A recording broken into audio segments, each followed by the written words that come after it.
Bedroom ని, kitchen ని ప్రారంభించడానికి, స్తుతించడానికి ప్రభు సహాయం చేసినందుకై స్తోత్రం చెబుదాం.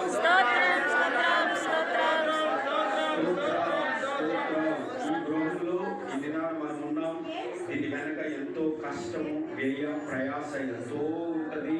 ప్రభువు సకల సమృద్ధిని ప్రభు అనుగ్రహించి ఉన్నారు. ఒకవేళ ఆర్థికంగా ఏదైనా కొరత కలిగి ఉంటే అది కూడా ప్రభు రాబోయే దినాల్లో తీర్చేటట్లుగా ప్రతి అవసరత ప్రభు సహాయం చేసినందుకై మనసారా దేవునికి స్తోత్రాలు చెబుదాం.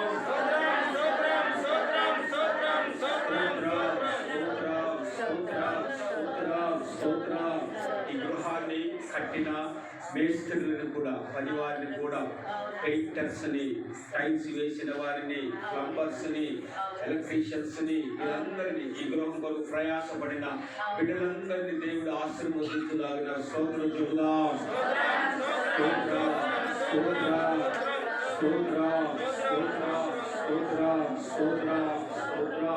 గృహ ప్రతిష్ఠిత అయిపోతుంది, వచ్చేస్తాం, మనం వెళ్ళిపోతాం.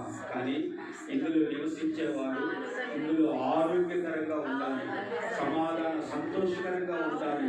ఈ గృహము వీరిని ఇంకా అభివృద్ధిలోకి తీసుకురావాలి, చక్కటి దైవ దర్శనాలు కలిగి ఉండాలి. అటువంటి కృప ఇందులో నివసిస్తున్న